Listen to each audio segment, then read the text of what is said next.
sure we're sharing, liking, subscribing. Let's get it out there, folks. A lot of news coming in tonight. When you share it, put Cohen's lawyer releases letter exonerating Trump. Do you want the truth? Are you tired of being so confused? You feel like you're more fucked up than the lies on the evening news? Well, just step right in. We can talk about it all as friends. And if you want, we can hug and kiss and make up for the party ends. Agree or disagree, stop offering me. 'Cause I'm everything you want, damn sure what you need. I won't tell no lies, back up all the facts with truth. And if you can't get down with that, you must be somebody's dude.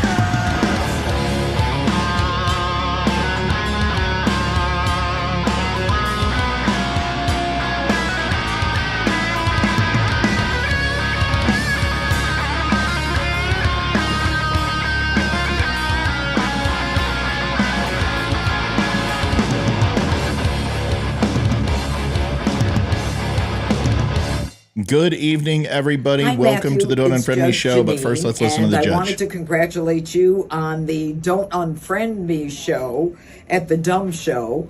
I was thinking about that whole thing the other day when I thought it was right after Donald Trump was elected that everybody on the left started unfriending anyone on the right. So I'm glad you're calling them out. You've got a great name for the show. And I hope that you're true to the values, conservative values, Republican values, and that you call those people out. I think it's great. And I know you've got 135,000 followers. I hope you get a lot more. And just keep the faith. Keep fighting. I think we may get America back. But in the meantime, we've got a steep hill to climb. And you're one of the fighters, one of the patriots. So thank you for what you're doing. Good evening. Welcome to the Don't Unfriend Me show. Leroy and Matter in the house. My name is Matthew Spear. I am the host of Don't Unfriend Me. Welcome to the Don't Unfriend Me show. You can find us at the DUM Show across all social media. And you can also find us at thedumshow.com. Once again, my name is Matthew Spear. And listen, we've done this now 4 nights. How can you not figure this out? I just put your name up. And then what do I say after that? Oh, the logo. I'm a slow learner, excuse me.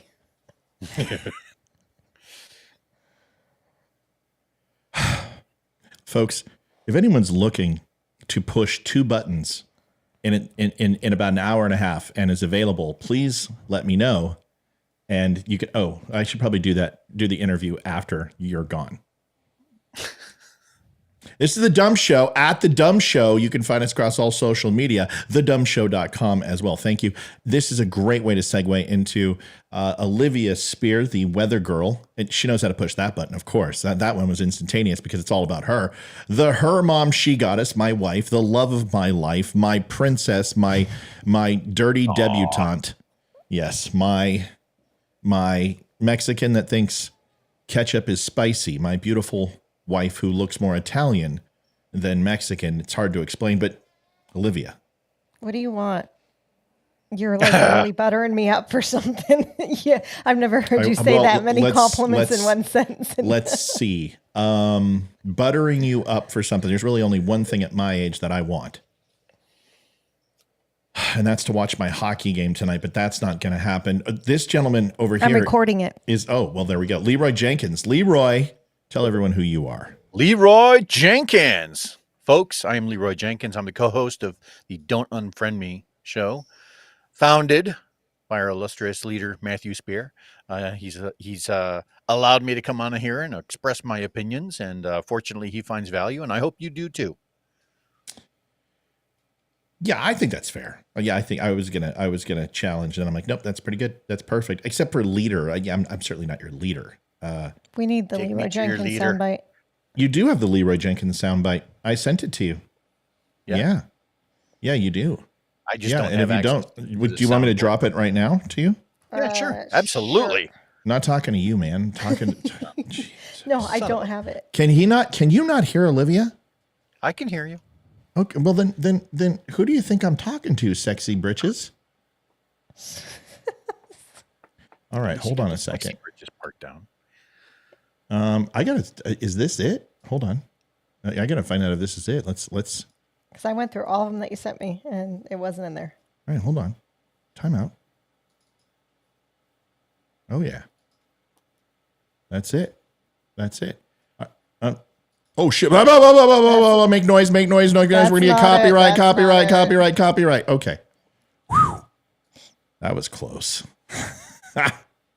I don't think we got hit for that 10-second, 3-second song there. You got to be careful, folks. I did that before. Do you guys remember that time when Lisa Loeb came on one of my sound buttons? Somehow it got loaded, and for like 3 minutes I'm playing Lisa Loeb, and the entire show, it's one of my biggest shows, got copyright lit, and I'm like, I've got express permission from Lisa Loeb to write. Okay, folks, we've got some serious news tonight. Now, did you get it? Yes. Give it a try. See if it works.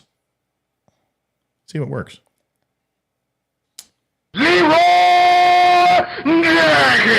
to have to dial that back just to really go into the setting. I actually have an erection. Well, it's a forced one because the decibel level sent all the blood down south. My head almost exploded. Yeah, just adjust. My erections.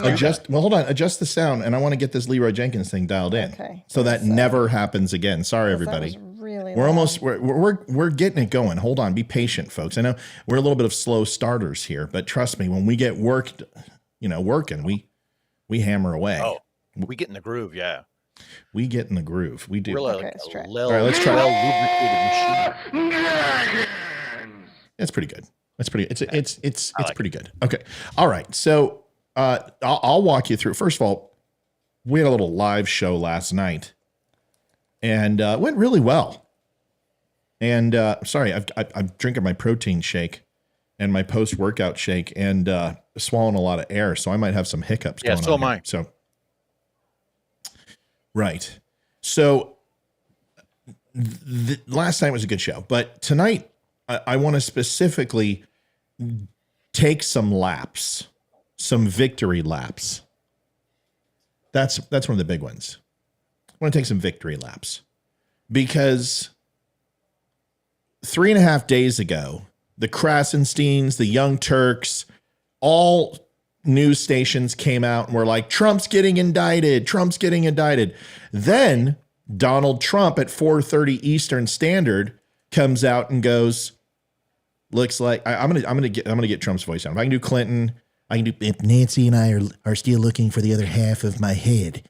If I can do that and I can do Clinton, I can do Trump. I mean, it's not that hard. I ate breakfast 300,000 yards from 400,000 Cubans who are trained to kill me. So don't think you can come down here in that faggoty white uniform and make me nervous. You can't handle the truth. Damn Skippy. So if I can do that.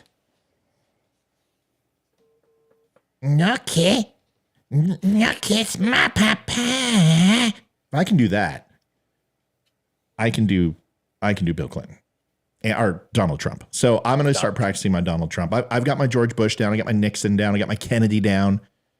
Christian Slater, Jack Nicholson, Scooby-Doo, Shaggy, Yoda. I can do Donald Trump. Anyway, so take a victory lap because Donald Trump came down and said, I think I'm going to be indicted too. So what he did is he just took the news and stole their thunder.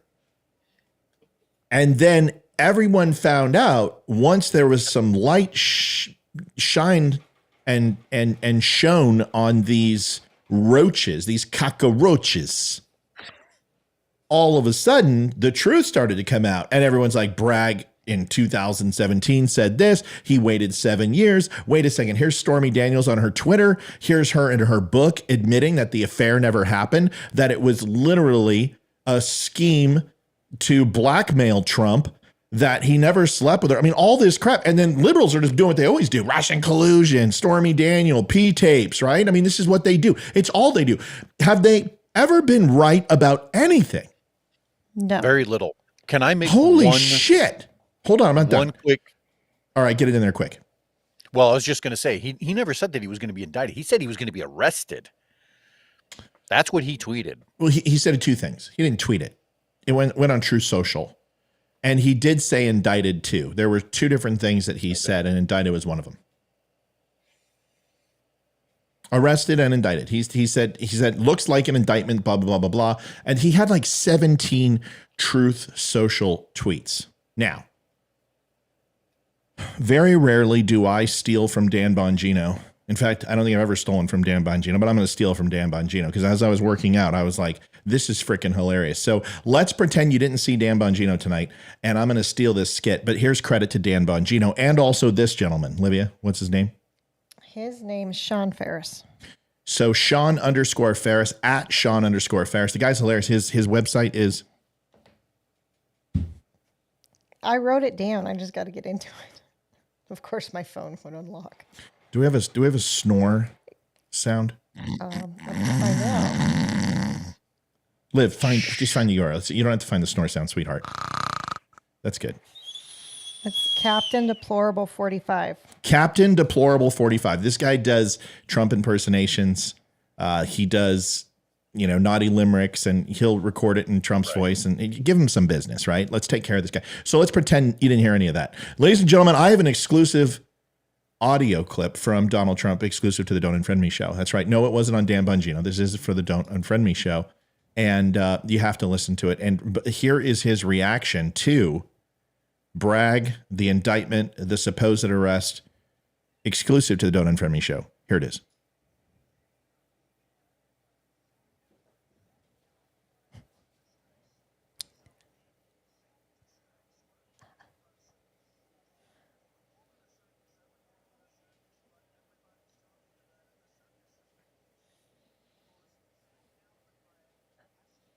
Oh, hold on. See, that's perfect. At least I figured it out that it was not playing audio this time. Everyone's got to help me with this. You got to scream, Matt, can't hear shit. All right, here we go. Let's try this again. We had a little, Mr. President. Okay, he's on the line. We're sorry. He was on a satellite phone and he just got done with the 18th hole. So I apologize. But here he is, Mr. Trump. Okay, maybe not. No. What is going on with my soundboard, Livy? I can hear it. They can't. Damn you, technology. Damn. I don't know why it's been doing this lately. We're not getting updates on emoji or on comments because I don't see any of them that say I'm getting it taken care of. Just hold on. All right, here we go. Let's try this one more time. Let's see. Hold on. It's frustrating, though, I'll tell you, because it's been happening quite a bit. It's been annoying for sure. Hey, I'm being indicted. There we go. Oh, Mr. Trump. We lost him again. Damn satellite. Mr. Trump, are you there? Hey, I'm being indicted by Fat Alvin Bragg. What a disgrace. He's a big, fat disgrace. What a terrible person. And they would call it a circus. I would call it a circus, but everybody's talking about it. The circus has been canceled because Fat Alvin Bragg has to use the tent as a suit jacket these days. That's what people are saying. Everybody's talking about it. They say you can indict a ham sandwich, but Fat Alvin Bragg, Rosie O'Donnell, and Joy Behar ate all of the ham sandwiches. Now there's nothing left.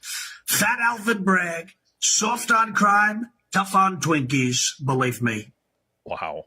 This guy's fantastic. I'm gonna he even had the breathing. Trust me, I'm gonna master Trump's voice. See, because I can't be outdone with it. Like, I grew up with Rich Little. I started doing impersonations when I was like 8 or 9 years old.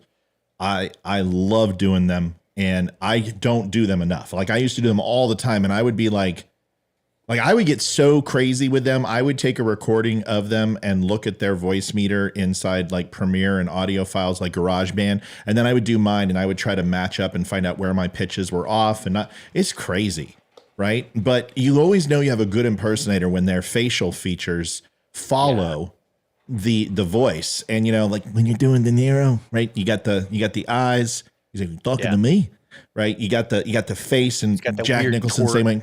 Yeah, Christian Slater's the same way. And even Reagan is like, the eyebrows, and you get the Nancy and I are still looking for the other half of my head. Or is this a dagger I see before me? So you can do tons of voices, and you got to act into the role. So Rich Little was amazing at that. It still is amazing at that. He's an amazing talent and still alive today. But anyway, this guy, what's his URL, Olivia? It was Sean_Ferris. Is that it? Sean_Ferris. But what's his URL? What's his website address? You didn't tell me that, but oh my God, you just told us. Oh, Captain Deplorable 45. Holy shit! What is wrong with the? Have you been? Do you have a few too many martinis? No, I haven't had enough. Have you been sucking on Grandpa's cough medicine when I'm not watching? I haven't had enough. Holy Lord! What's the URL? I have no idea. Well, you just told us. Oh, it's Captain Deplorable. I'm still in mom mode because I'm still getting texts from. So is it CaptainDeplorable45.com? Is that his? What is it?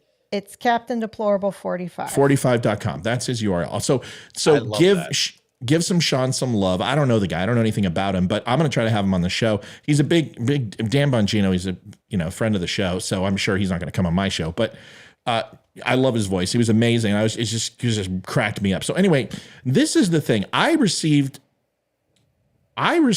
information from sources that I don't even know where it's coming from sometimes. And so I'm going to start doing this, and I'm going to make a graphic for it. If you have something newsworthy that you feel truly not, oh my God, Matt, they found a UFO on the other side of the moon, or the earth is flat, but something good. Right. You can send it to owner@don'tunfriendme.com. But I'm getting to that point now where people are starting to send me stuff, or people are coming to me and saying, hey, I want to come on the show because I got some things to say that I think you might find interesting. And other people just ghost me and don't say anything. But this email went out to a very large group of people. And I know that because it was blind copied. And in it, and then this dropped on the net simultaneously. While I was reading it, I started getting Twitter notifications simultaneously as I got this. So this went out from somewhere. So somebody's putting this out.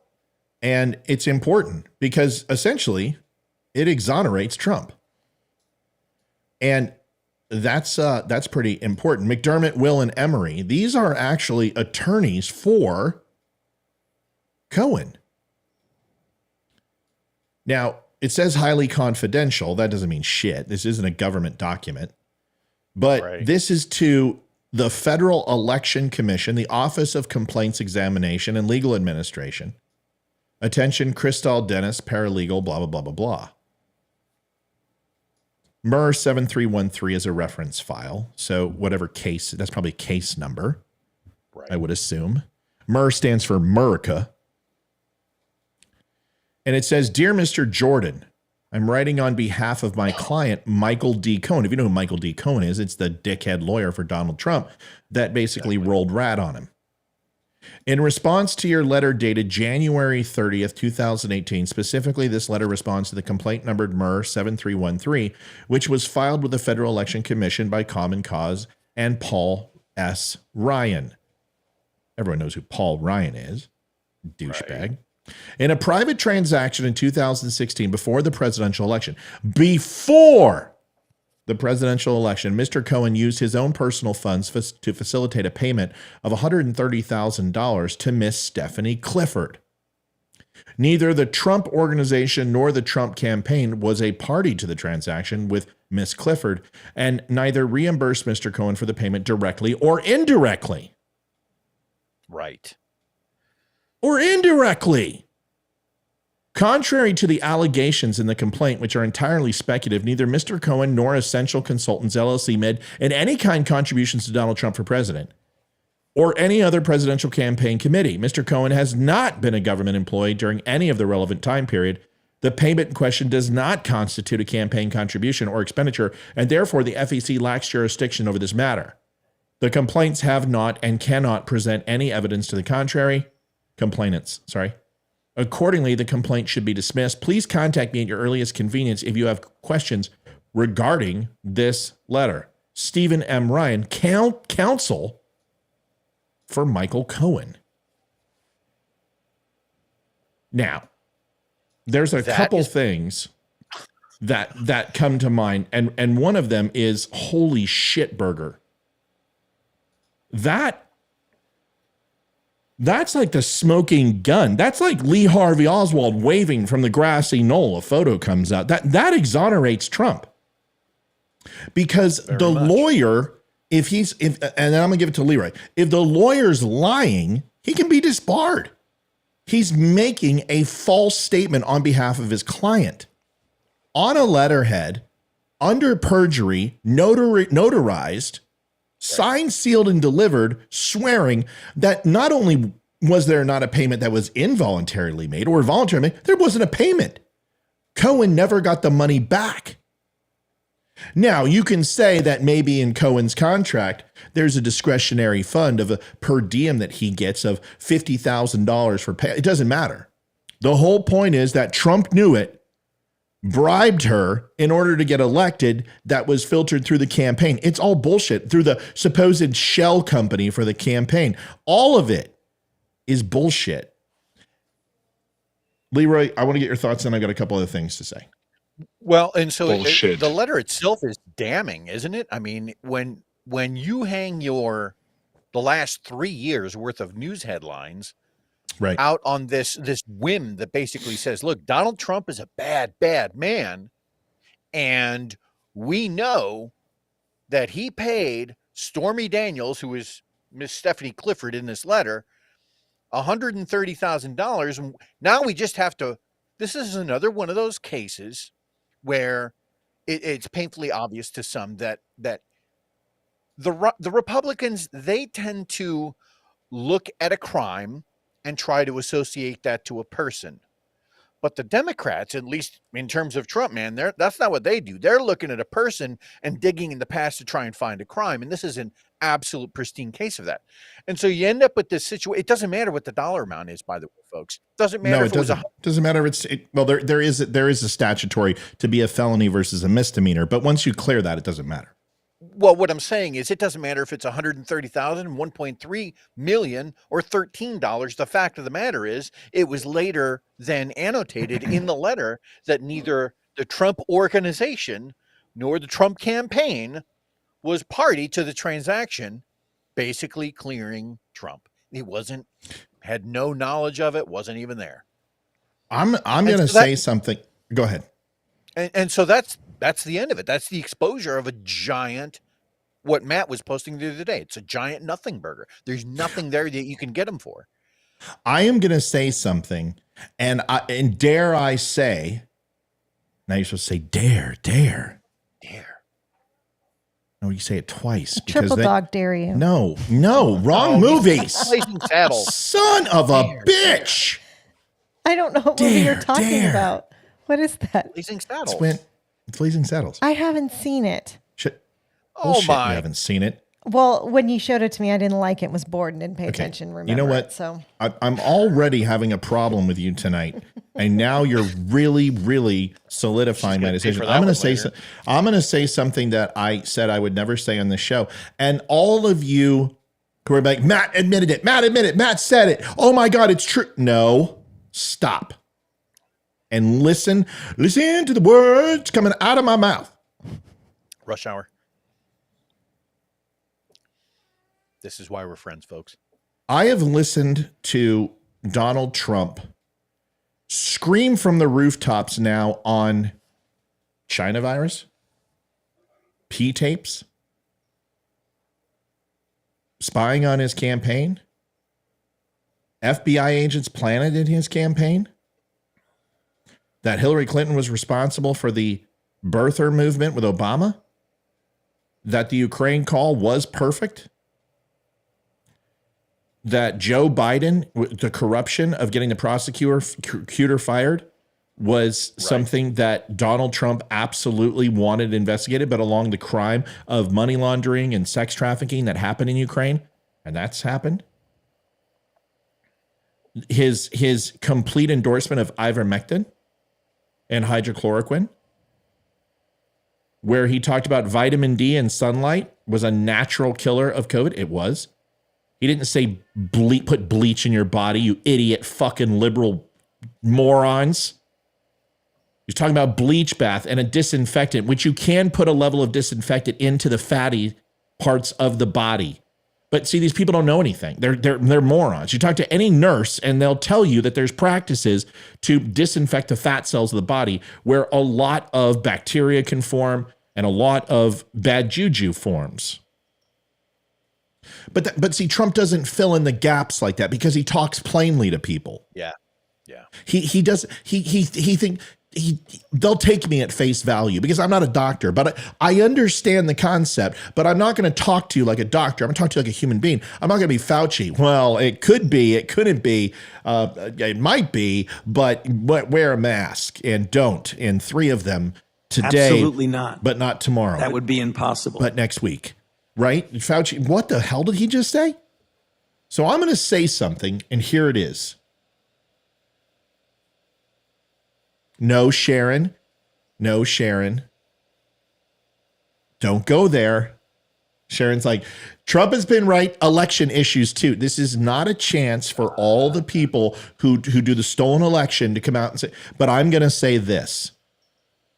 I would be a fool based upon Trump literally always being right to not at least open it up to consideration that the things that he may have shared about the election, some of it very well could be true. And I have to do that because I would be a fool. Right. Now, is it Dominion servers? No, I don't believe that. And because I still have to have evidence. But Trump is sitting here saying this was stolen. This was stolen. And I do believe he got some bad information. I do believe that everyone would agree that he surrounded himself with some real knuckleheads who are no longer a part of his campaign. But I am going to go through it yet again with an open mind and fracture as much as I can and peel off the bites that I can to see if there's any there. Because I've done it with my thought process on what happened, and there aren't any holes. I've done this hundreds of times, and it still holds up.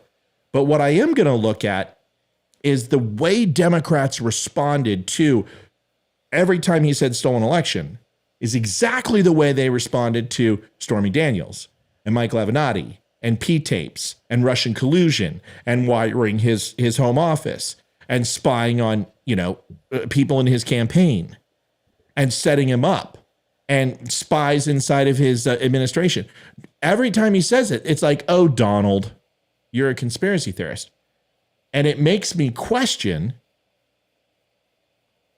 if they respond that way to stolen election, then what could they have done? And I already know what they did. I already know what they did. And Democrats absolutely used judges to alter the state election. We understand this. But you've got to give Trump credit because here we are. I came to the same conclusion. I told you this was a nothing burger. He wasn't going to get arrested. That there's nothing here. I told you why nothing was here. I was one of the first people to say it. Go look at the meme. Go look at the post. Go look at the show. I did it that night. 3 hours after Trump released his statement. Nobody else did it. And I said, this is nothing. If there's going to be an indictment, it was going to happen today. Yeah. And it was going to happen today until this letter came out. And now you have Democrats. What do they say? They would say that this was a big nothing burger and it was going to diminish the Georgia case and it was going to diminish the confidential files case against him if they went after and it wound up being false. So what did the Democrats do? They backed off. But all of those media stations and all of those idiot liberal leftist jerk off progressive cocks who have been posting all over Twitter and Facebook and showing pictures of Donald Trump in handcuffs, showing a big fat body with a Nazi tattoo on his stomach. You fucking people didn't get it right until your fucking mom rolled over on your dad. You have failed in life up until now. You're wrong about everything. You haven't been right about one thing. And the only reason you hate this guy is because of mean tweets. Yeah. Because just one of the things that I just mentioned, you should have stopped and said, wait a second, just like I did. Wait a second. The receipts aren't adding up to the tape total. If Donald Trump is always right about everything when it comes to what people are saying he's wrong about, then maybe it's not Donald Trump. Maybe it's you and the media stations that you're listening to and the news sources that you're indoctrinating your ideologically entrenched brain in. Maybe that's the problem. Maybe I thought Krasenstein. I told you about this guy, Ed and Brian Krasenstein. I've been fighting with him on Twitter. And this guy, he was one of the first people to release that Trump was getting arrested, showed handcuffs, put him in a prison jumpsuit. Finally, let's celebrate. Let's pop some Moet champagne. And then guess what he says? Oh, well, we didn't say that. Trump said it first. It wasn't the media. And now he's backpedaling. Well, we didn't get him on this one, but we're going to get him on Georgia. These people are fucking delusional, and I'm sick and tired of it. For the last, well, really, since Obama's been president, right? There's been, and it wasn't as contentious then. During 8 years of Obama, there was a lot of red finger pointing going on, mostly from the outer fringes saying, oh, he wasn't even an American. People are idiots. But it seemed like it really, really ramped up, like exponentially more, with just this string of red and blue fingers pointing at each other over the Trump presidency. And now 2 years into Biden, where it has just been every week, a new headline, another story that comes out that says, look, this person is dirty. Look, this person lied. Look, this person took money or banged a hooker. And you have to wonder a call girl. No, it's a whore. It's a whore. Oh, sorry. It's a whore. Get it right. Whore. And to Matt's point, at some point you go, wait a minute. You know, because you can have all of these knee-jerk reaction headlines, right? People can freak out about, oh, Trump said to put bleach into your veins. Oh, this or that. Whatever the story was for the day. There's very fine people on both sides. That racist son of a bitch. Well, in the meantime, he never said any of that, right? And so there's these knee-jerk, reactionary, hot-button type headlines that get pushed. And then upon the simplest level of examination, just level 1 examination, just wipe away some of that media bullshit for a hot second. By the time you've done that, you find out what the real story was, and you're like, well, wait a minute, that's not true. Right? And so now you're looking at all of these Trump comments that where it turns out he was true. He was right in a lot of cases. And there's some things he's been wrong about. We're talking the big ones. We're talking what the Democrats. Okay, now I got to address something. And I usually do this on the show. And God, I am like, can you hear this? I'm like air from my shake. I mean, I literally feel like I've got sounds like I've got a Mack truck in my gullet. All right. This is just like that.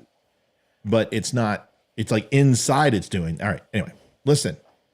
People are like, you're spot on. You're correct. Go, Matt. And then there's an idiot, Tim Budd, with no fucking picture. You're a shill. You're a bot. Get on here or shut the fuck up. Call in. Give him the number. He won't come on. They won't come on. They won't come. They're walking into a buzzsaw tonight. They're not going to come on. Folks, listen to me. I understand you may. Got no nuts. I understand you may not like cussing. Okay. You've heard it before, or otherwise you wouldn't be able to recognize it. Okay. We've all heard the words. We've tried being good Christians and watching our P's and Q's and saying sir and ma'am. Fuck that. The show got really boring. I'm done with that. I'm done with it. Amy even turned to the dark side. On the live shows, this is my chance to be honest and raw. And occasionally there's going to be some words coming out that you may not like. But you shouldn't care about that. You should care about the things I'm talking about and say, holy crap, this is true. Frankly, dear, I don't give a damn. Frankly, dear, I don't give a damn. If you can listen to Joe Rogan, you can listen to me. If you can listen to Bill Maher, you can listen to me. If you can listen to Dan Bongino outside of his radio show, because if you think Dan Bongino doesn't drop some bombs, you've got, holy shit.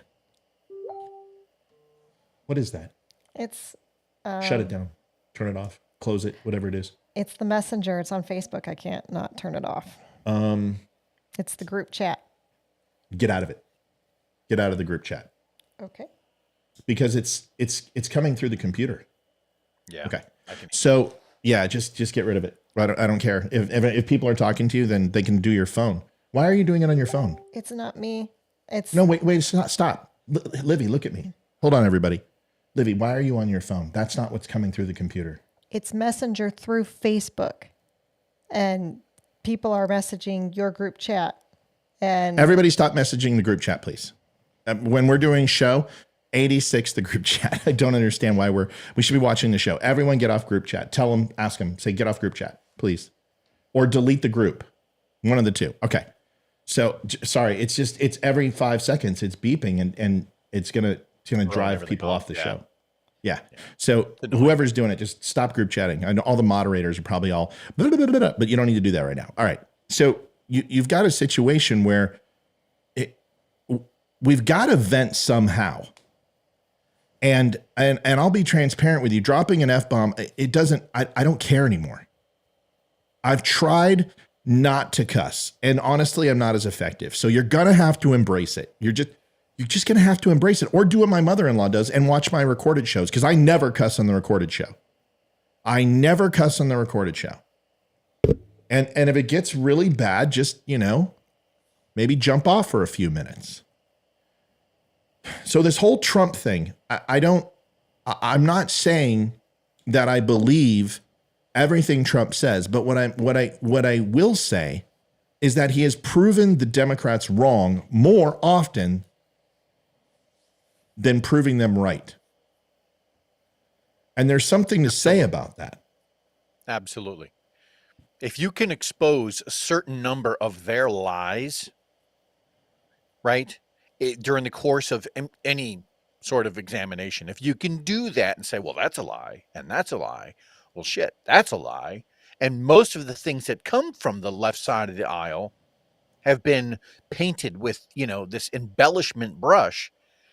Then at some point you're going to go, well, wait a minute, guys. I don't think I can trust you on this one. And Donald Trump really does seem to be onto something here. And I'm not saying we should trust him implicitly. I don't. We got to challenge him. Person.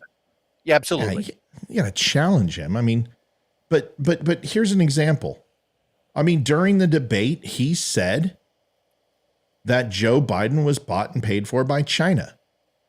And I've always kind of challenged that. And I was like, come on, guys, bought and paid for by China. What do you mean? Show me the receipt. Here's the receipts. And now I want to know who Robinson, is it Walker LLC? Yeah. I want to know who the hell that is. It's a shell company for the Chinese. That's what this is. Robert Walker LLC. Let me read it to you. Oh, you didn't see. That's what I was showing you. Yeah. Okay. So you're not going to see a lot about this because it's Robertson Walker. But if you look it up and the entity, hold on, I'm looking it up right now. Yeah.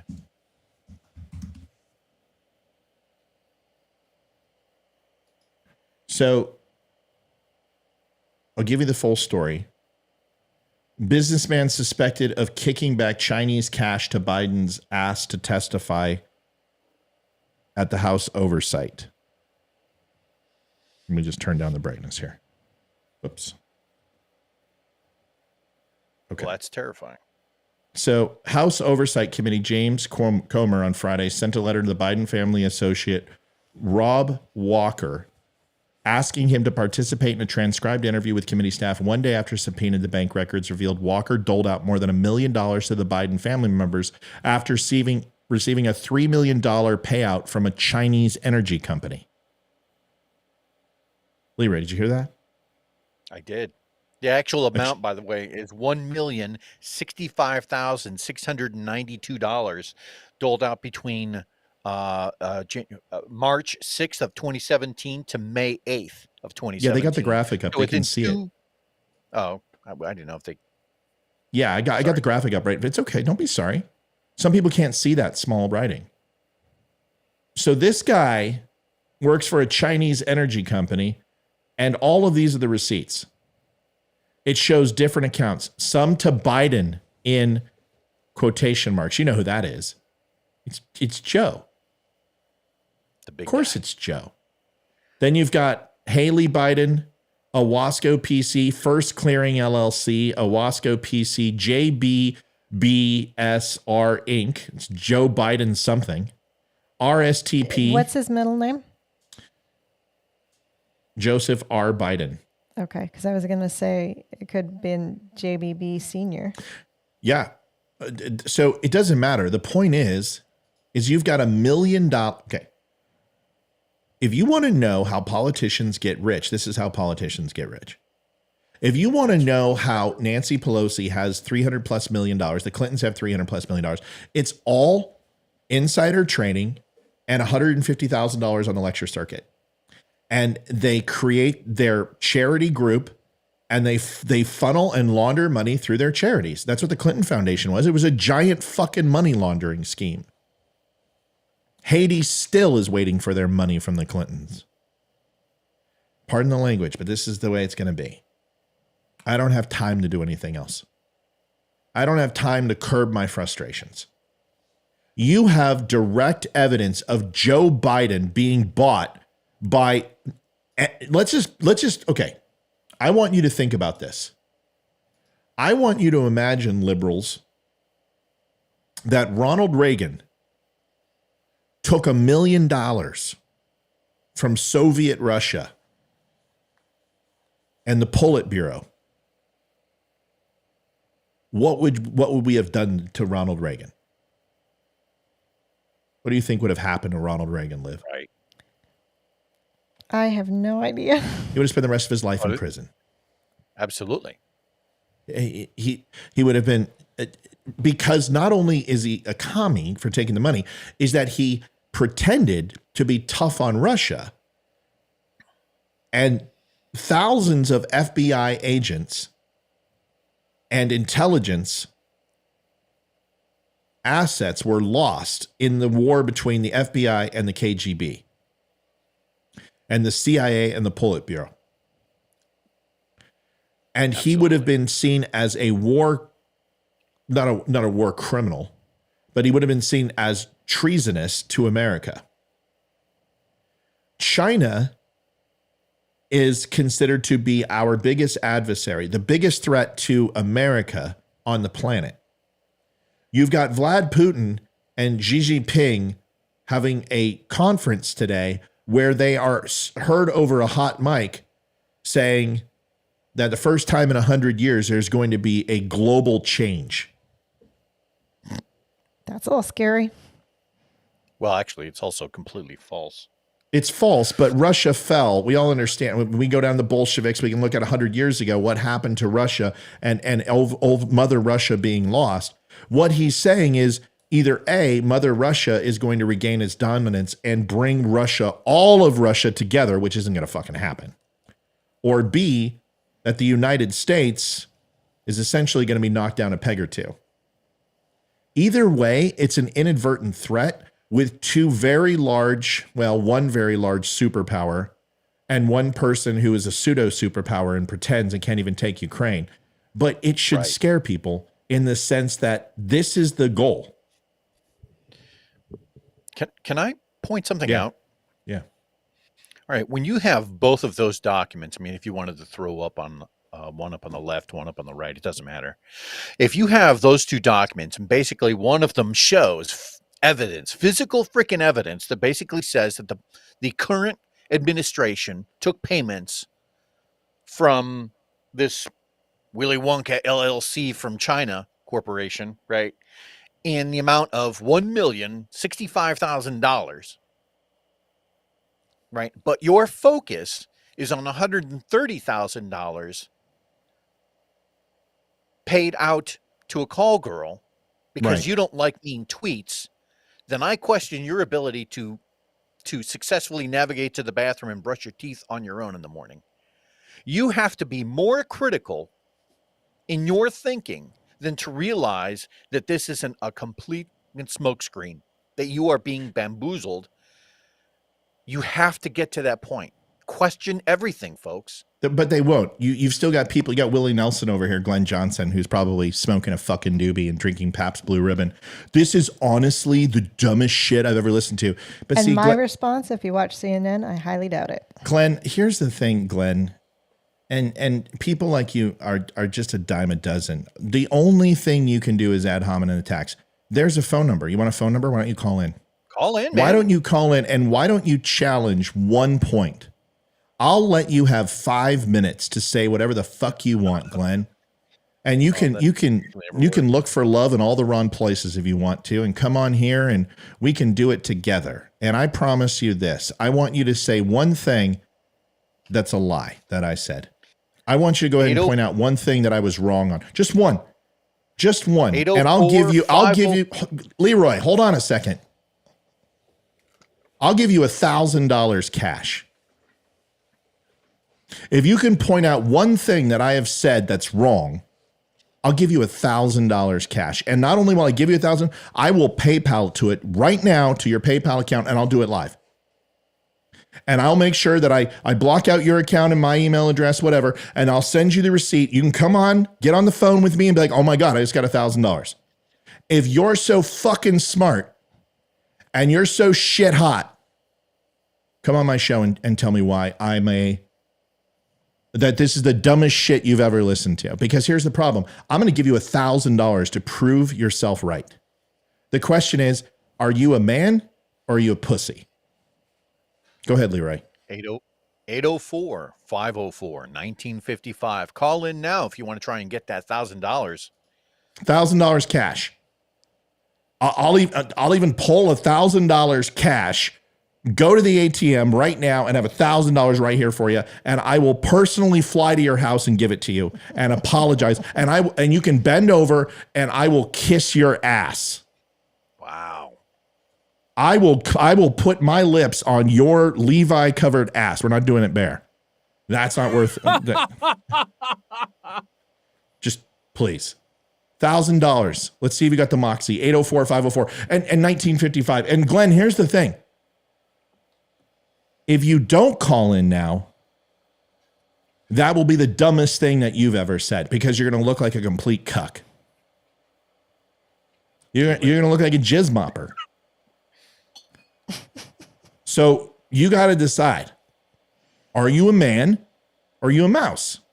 And that's you're not worth my time. No, that means you can't. And you know you can't, because I'll fucking mop the floor with you. $1,000. One thing that I've said that's a lie. Just pick one. $1,000 cash. I'm waiting. You got a few more seconds.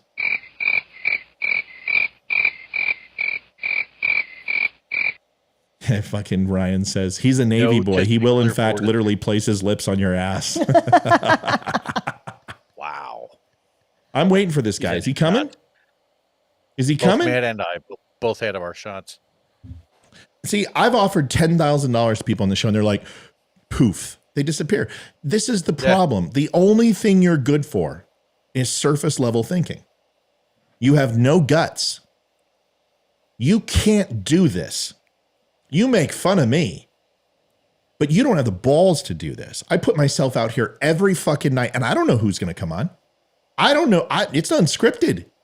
I mean, can you imagine if, like, Rachel Maddow, who knows her shit, it may be completely wrong, but at least she knows it, decide, you know what, fuck this guy. I'm going to come on and tear him apart on his own show. What if it's one of the Young Turks? What if it's just a fucking person who works and writes for Crowder? At any time, somebody could come on and just set me in my place. How come it's never happened? Because plenty of people have tried. And ultimately, you know what happens? We have a great conversation. Because the difference between Facebook and having verbal communication with another human being is light years apart. So pick up the phone and call. We had that discussion. I don't know if you remember. That was like a week and a half, 2 weeks back, with that guy who was like anti-2A, and then he started going down every rabbit hole under the sun. And he was talking, and we just asked him questions that he could not answer. Gru? Yes, I remember. He was the whole reason why I said I'd come on the show. Right. Well, really? Tell him why. Yeah, Leroy, your fuzzy is. You look like I've had 5 or 6 beers. Have you? Well, that's not true. 12 beers. I'll jump out. And I was like in. 5 or 6. That's not going to do much. But yeah, just reset it up. Olivia, so what happened with Gru? His name was Greg, and it was a couple weeks ago Friday, and he I don't know if he was a QAnon or whatnot, but I mean, he was freaking nuts. Oh, that guy was insane. I mean, the stuff he was saying. Oh, he was horrible. Oh, it was insane. And I thought he sounded just like Gru from Despicable Me. Yeah, he did. And and I was like, I wonder if the Minions told him to say this. But he was the whole reason why I was like, okay, I'm going to come on the show now, because I would have loved to have actually said it to him. See, the funny thing is that I get this question more often than not. Why, Leroy? Yes. It's getting it's your connection, but it's going to get better. The thing is this, folks, is don't say things unless you know the truth. It's simple. They're like schoolyard bullies. No, they're not. They're not even bullies, because a bully requires that I would have to be intimidated by them. Well, they try to be. They're just no, what they are is they're little bitches. Like, they're the people on Xbox and PS4 who are mommy and daddy's, children in the basement eating Cheetos and Mountain Dew. They're called Bong Blasta 24, or Gangster Weed Killer 670. And they're a bunch of little repugnant, adolescent, petulant little shits. You suck, you jackass. That's correct. All right. So the whole Trump thing. Let's move on to Georgia now. No, and I'm not intimidated by anybody, because if there was somebody who could come on here and act like, okay, if you don't watch the Ryan Weaver episodes, I listen more. Dude, for the entire fucking 2 hours, I'm just listening to the guy, because he knows loss and he knows country music. So why in the hell would I open my mouth? Just listen to him and ask questions to keep him moving. But I have no problem listening to somebody who knows what they're talking about. The problem is finding a liberal that actually knows what they're talking about, who's not an emotional, petulant child, who is not a giant twat waffle. I just can't find that person. I know they exist, because there's Bill Maher's out there who I would love to sit down. Go ahead. I was just going to say, generally speaking, it's the far left, the liberals that we're talking about are the type who tend to make all of these emotional arguments, or they'll just blindly say, "Oh, he's just an orange man and he's evil," and they're unable to bring any sort of fact to the table. And that's why we're not afraid. We know what the facts are.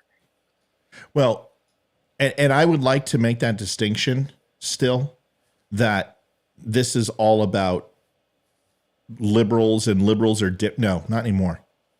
Any Democrat that stands by and watches this, you're just as bad as the progressives. And we're at that point now. You got to choose.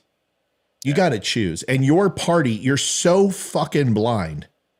Your party is anti-America, anti-Constitution, and honestly, let's just be honest. Let's be transparent.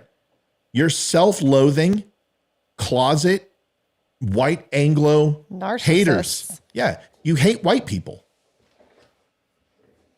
Let's just face it. Every video I see where someone's espousing racism, it's always white people. Yeah. Every time you hear a politician complaining about systemic racism in America, it's not a black person. Because how disingenuous would it be for a senator or a congressman to sit here and say that the system's rigged, and they're sitting here saying it from Washington, D.C. on the pulpit? It's the most ludicrous thing. It's like Michael Jordan saying, "Hey, man, the NBA put me in the poorhouse." What? How did that, what? Well, there's been so many videos showing exactly that. There was Stephen Davis, who went to that college. It wasn't that long ago. Stephen Davis is a black man, and somebody who's saying he's a racist. And if you think about it, not that long ago, there was during the protests, there was that, I can't remember the exact nature of the video, but there was a white female protester screaming and getting in the face of a cop who happened to be black. And she's like, "You're a racist." And Yeah, wait, exactly. It's just what are you the talking outrage about? of the white guilt in America is just fucking ridiculous. It's just like, Right. get it over.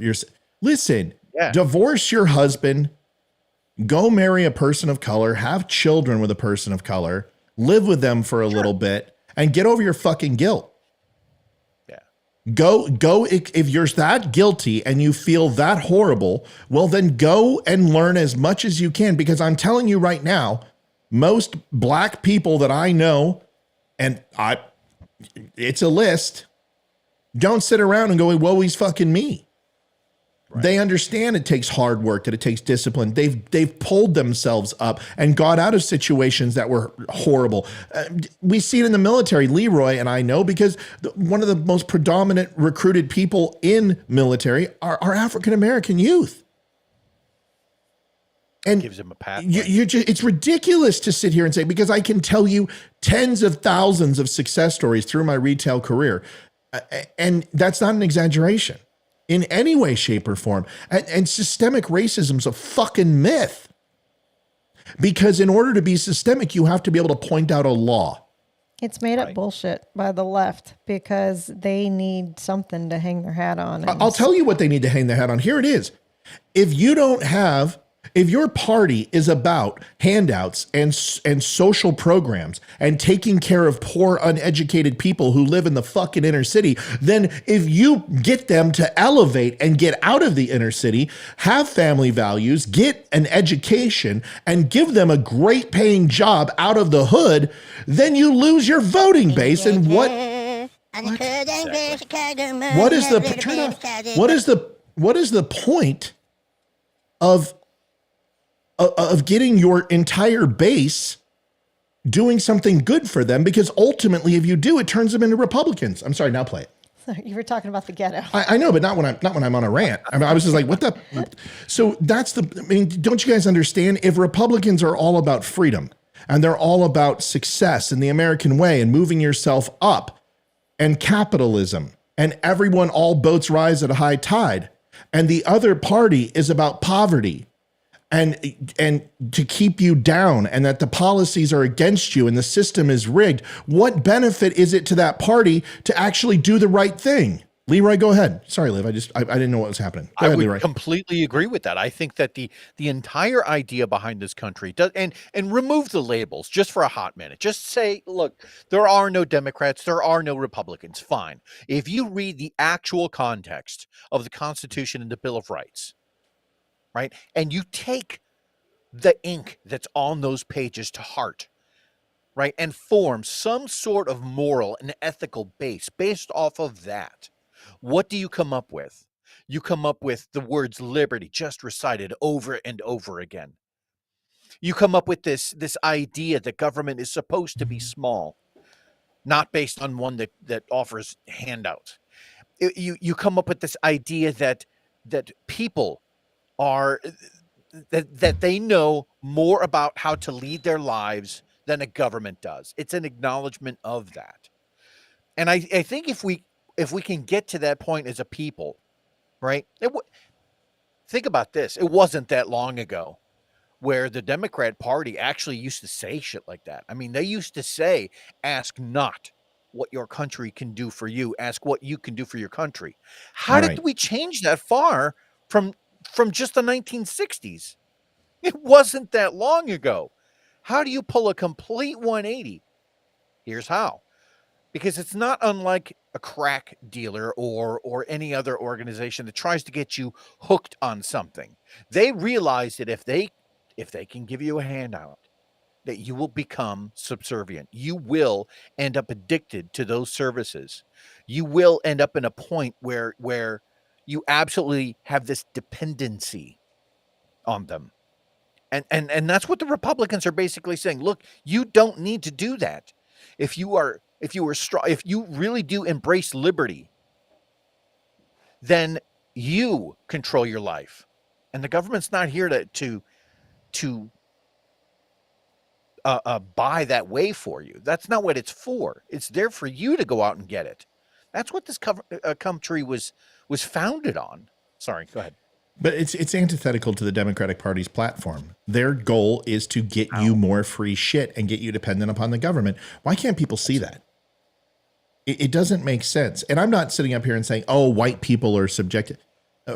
White people are, they need a hand up and they're now subjected to all this racism and poor white people. No, what I'm saying is white guilt is killing this country. That's what this is about. It allows things like LGBT nights at hockey, which have nothing to do with hockey.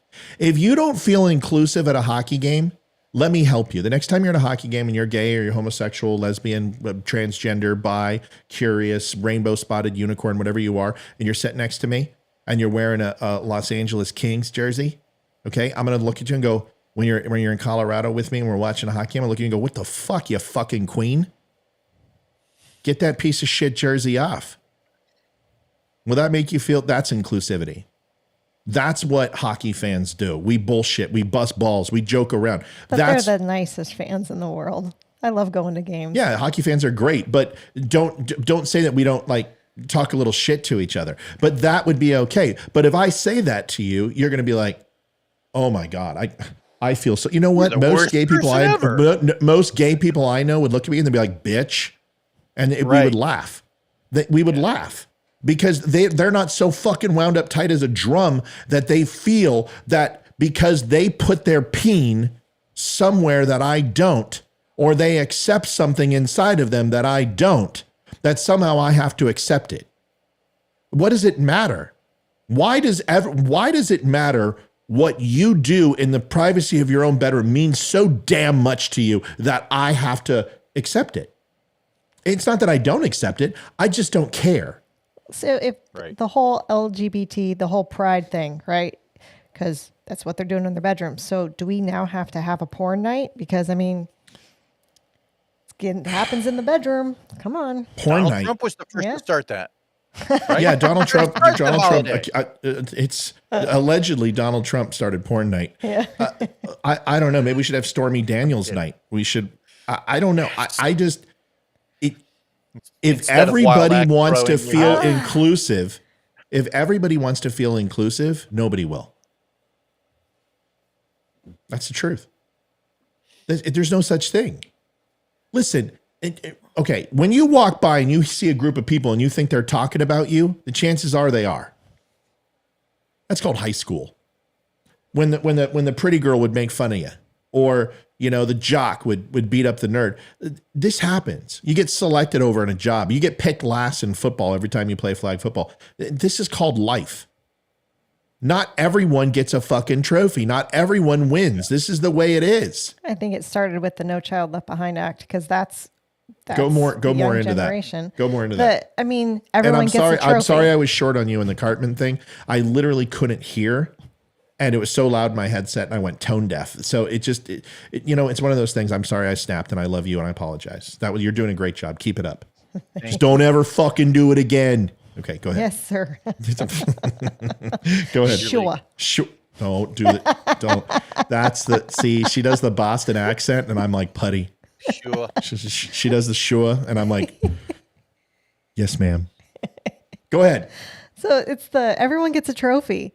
It's you come in last place at a race at your school and you're still getting a medal. It's in school that you can fail a test and you can take it as many times until you get the grade you want. Yep. It's how they had to grade, and it was like the student with the highest grade and the student with the lowest grade, they all got averages. So if you earned that A+, you didn't get your A+. But if you earned your F, you didn't get that F either. You got a better grade. And it's ridiculous. And that started, early 2000s? It wasn't when I was in high school, when I graduated in 98. So it started in early 2000s, I think, with the Bush era. It was. And that's when it started. And these kids now are in their late 20s, early 30s. And that's how this whole shit started, is they think that they deserve a handout. And they think that whatever they want goes, and whatever they think goes. So if they feel icky about something, they want to cancel it, and that's what's going on. push when you're talking that long, so people know who you are. They're like, "Where's her picture? I can't see her." But you got to push the. You can put a picture of me up. Now you got to do it again. I would agree with that 1,000%, and I would actually paint this in a little bit bigger of a picture. To your point, ever since the early 2000s, there's been a war waged on meritocracy, right? And what it basically says is, look, we know that some people are going to do better than others, but because of that, we don't want to let these people over here feel left behind. So we're going to give them trophies too, right? And to your point, now everyone's grown up. Now, what does that mean? Rousseau, he's a philosopher. He once said that equality might have been sustained had the talents of the individuals been equal, but they aren't. And so when you apply that moving forward, now these kids who grew up under that philosophy have now moved into actively participating in a system in capitalism in order to sustain themselves, and it's not fair because they used to get these trophies for doing nothing, for being mediocre. They used to get trophies, and now they're forced to support families and find their own path in life and do things for themselves that everyone has always been able to do,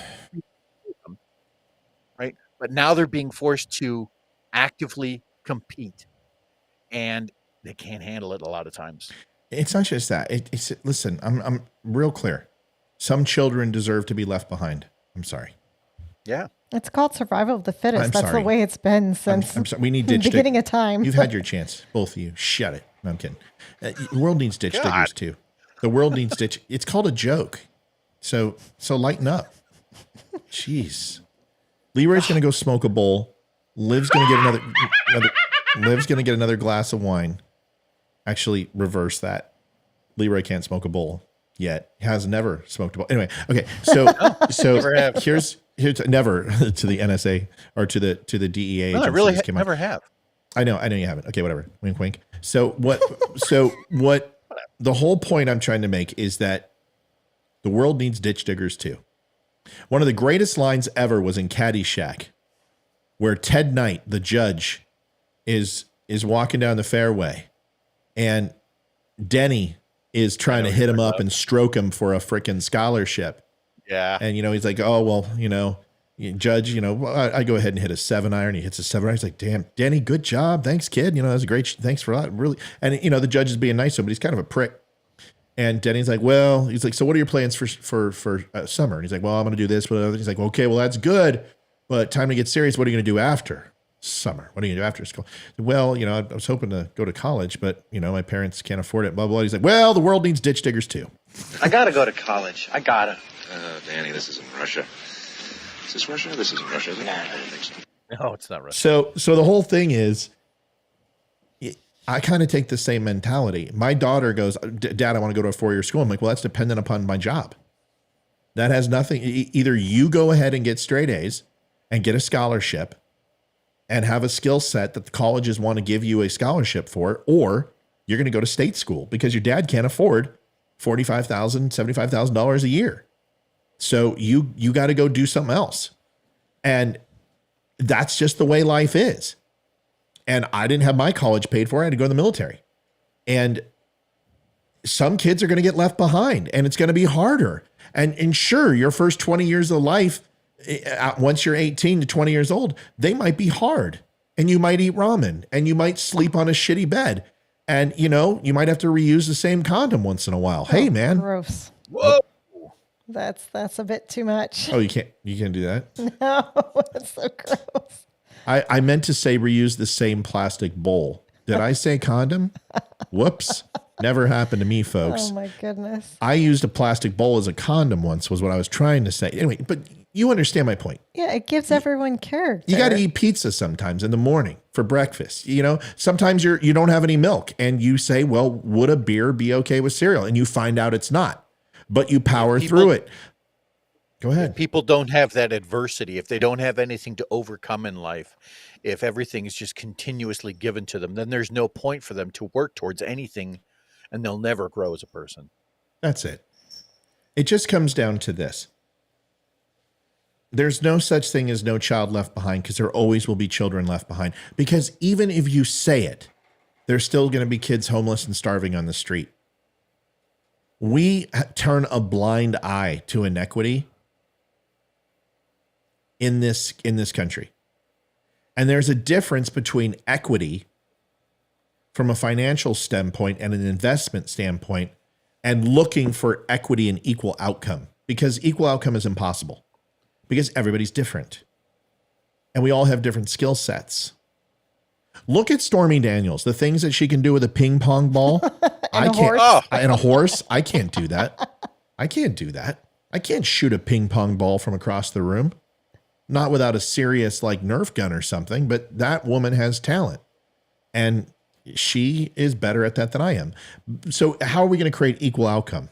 Unless I stick a Hoover down my throat and use my ass, I don't think there's any way for me to go ahead and project a ping pong ball across the room.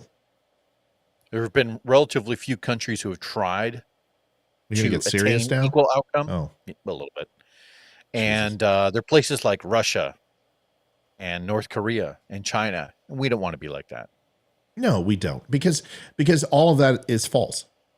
Because if you go to China, not everyone, I've said this before, you get equal portions of something or everyone gets equal portions of nothing.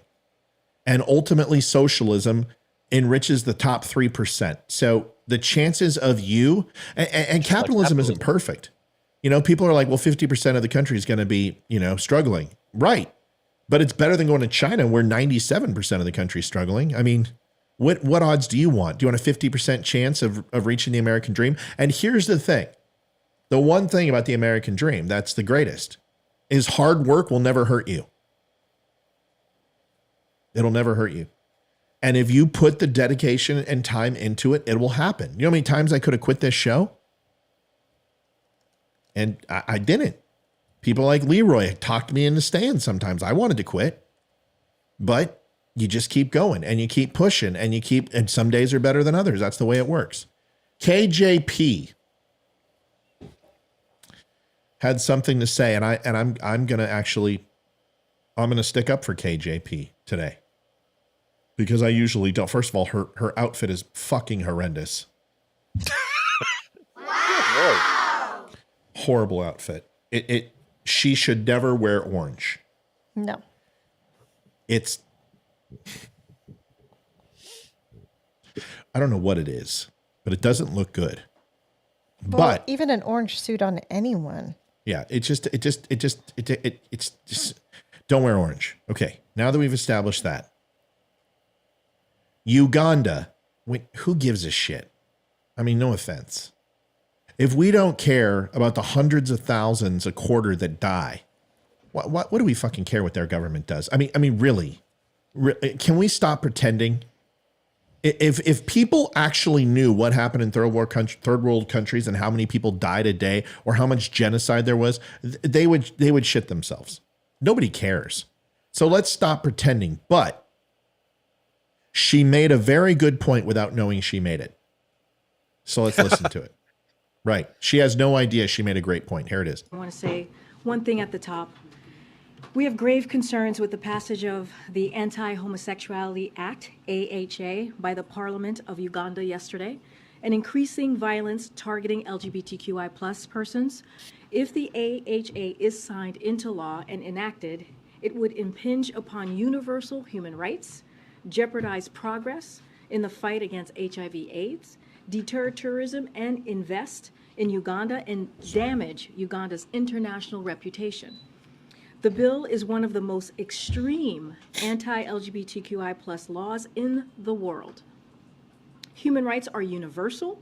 No one should be attacked, imprisoned, or killed simply because of who they are or whom they love. I agree with her 120%, and which is impossible. But I agree with everything she said. Absolutely.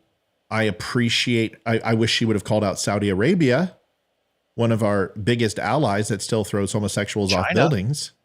China, that murders people who are homosexual. Russia, which the NHL stars are in fear of being arrested.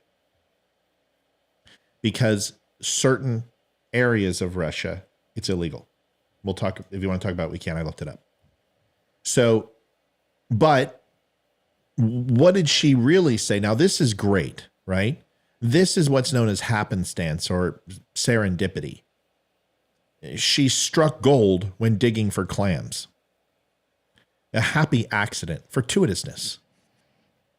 What she's really trying to say, and I'm going to revise it for her, and then I'd love for Olivia and Leroy and all the listeners to actually chime in, is, dear LGBTQIA+++ people in the United States of America, you have it really fucking good. Stop bitching. Stop complaining. After all, you could live in Uganda, China, Russia, Saudi Arabia, or 75 other places instead of the United States. Thank you. And we're putting a lid at 2:00 today because Joe Biden's sleeping. That's the truth. Go ahead, Leroy. Any one of a number of 20 other countries, right, that you wouldn't want to live at, but just coincidentally, the Democrats are doing their best to make back alley deals with. First of all, can I just say, Karine Jean-Pierre, like aesthetically, aside from the orange, she's a good-looking woman. I don't know. Yeah. She is. I don't know. Now, here's the thing. The moment she starts talking, then you're like, oh. It's kind of like Britney Spears, right? Like, baby, baby. And I'm like, mute. And I'm like, this is awesome. Yes. This is like a Pulitzer. Grammy. Now, that being said, to her point, and I can see where she has a personal stake in this, right? And I understand that completely. But why Uganda? Well, that was is a my place point. that Americans can even find on a map, most of them. Well, you know why right? Uganda. Tell them why Uganda. Well, you tell me. I don't know. Is that where she's from? AIDS. No, okay. AIDS is rampant in Africa. It's one of the things that they predicted would kill, something like 50% of the women and heterosexual women, that it was devastating to their overall growth as a population. It's devastating to their economy. And their basic, it's just like monkeypox. It's just as bad as Reagan in the 80s saying that AIDS was a gay disease. She said it. She said AIDS is a homosexual disease. That's what she said. Because that's what it's about. She's talking to the LGBTQ community and she says AIDS right afterwards. Of course she's singling out homosexuals and AIDS. It's fucking 1980 Ronald Reagan policy. It's horribly wrong. She shouldn't. It's not a gay disease. That is horrible misinformation. Although it may have impacted the homosexual community, within 2.5 years, it was impacting heterosexuals as well because of the bisexual population spreading it to heterosexuals. That's just the way it worked. Okay? Shit happens. But to sit here and say it's strictly, God punishing gays, that's the stupidest thing in the world. And Africa predominantly has a lot of unprotected sex, and AIDS is just destroying that country, and it has been for 25 years. Yeah, but that's the thing. It's about homosexuality in Uganda, and that's what it's about. So instead of just saying Africa is literally where we were in 1980, and it's killing that country. And imagine if we didn't focus on prophylactics, if we didn't focus on safe sex and lean towards oral sex and ask people to have single partners, where we would be as a country right now. We would probably look a lot like Africa as far as this disease being out of control and not be able to grab onto it. But it doesn't matter. The whole message is people in the United States, shut up. You've got it good. You have as much chance of me as success in life as anyone else. What does it matter? Live.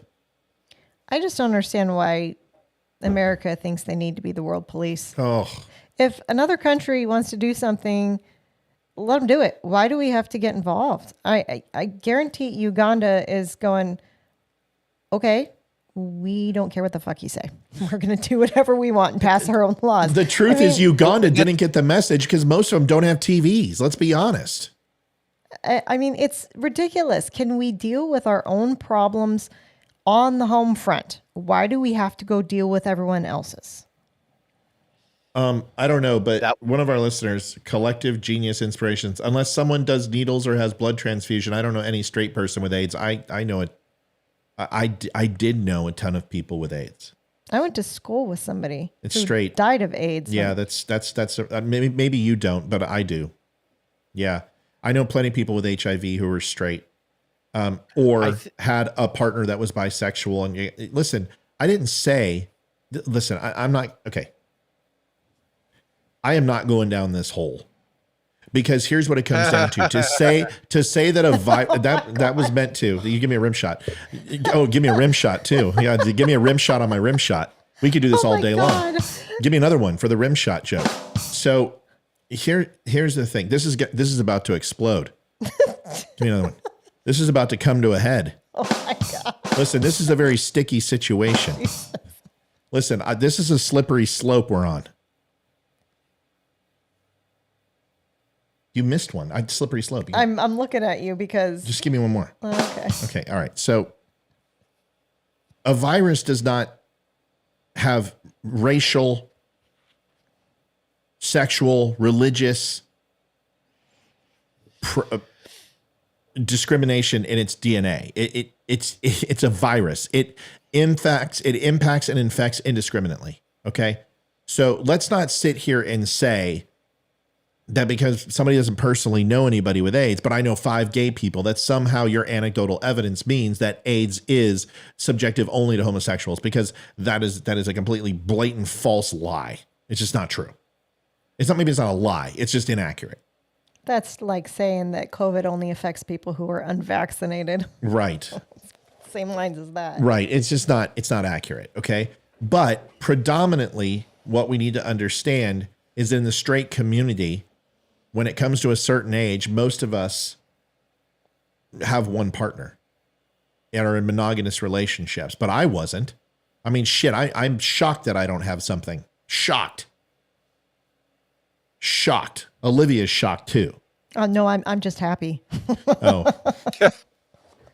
All right. So I think it's enough of this. Yeah. No, please. Okay. For your average American who is struggling right now with inflation, when they're struggling with gas prices, when they're struggling with the price of eggs, or any one of a number of 100 different bank failures, right? Things that are traceable back to the policy of the current administration. Those are the things that the White House press secretary should be focusing on right now, not what's happening 1,500 miles away in Uganda. Nobody gives a shit. I hate to say that, but that's true.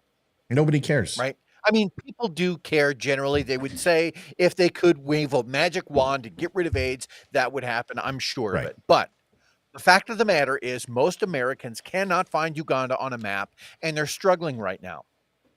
And they're not struggling with Ugandan AIDS. They're struggling with the policies that are being put forth by this administration that are failing the United States, that are failing our people. Right. Stop making the population of the United States, stop making their lives more difficult. Stop reporting on Rwanda and get your shit together. That's all I'm saying. I completely agree. Next video is going to be on. Let's go to this, because this is on the same point.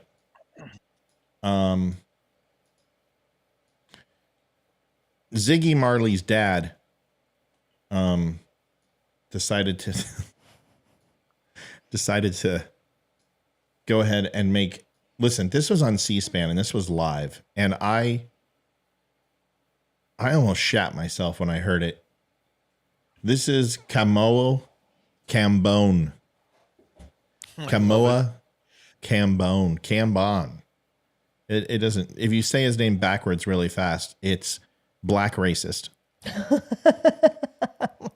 Say it backwards. Okay, if I hear another person tell me that there's no such thing as racism towards white people, you fucking people are the same ones that said to get the jab 3 or 4 times, to wear 3 masks, that wear a mask in a car when nobody else is in there. Okay? Yeah. You're the person that told me that Donald Trump was going to be thrown in jail for a misdemeanor. You're the people that told me that Ukraine is all about freedom and democracy. You're those people. You're the person that voted for Joe Biden. I understand what the definition of racism is, and that the Webster's Dictionary and the Oxford Merriam Dictionary are terrified to rewrite what racism really means, because they ain't going to touch that shit with a 10-foot pole. They've updated plenty of words, but they've never rewritten what racism is. And everyone goes back to think, oh, well, racism is only for people in power. Black people aren't in power. So therefore it's white people who benefit from racism, and it's subjected against black people. Black people aren't in power? Wasn't Obama black? That's the rumor. So he was from Uganda. This is a joke. Kenya. So, wow. So the thing is that racism isn't for Mexican people. It's not for Asian American people. It's not for Jews. Jews isn't a race. Yes, it is. It's symbiotic with, just like the Muslim religion and Arabic people, same thing. Stop it. Knock it off. But to sit here and say that there isn't racism towards white people, then you're not watching the videos that I'm seeing on Twitter every single day where neighborhoods of African-American people are beating the shit out of white kids. Because it's everywhere. It's everywhere. And there's racial slurs, and there's white people getting down on their knees and kissing the feet of black people. I mean, I have these videos.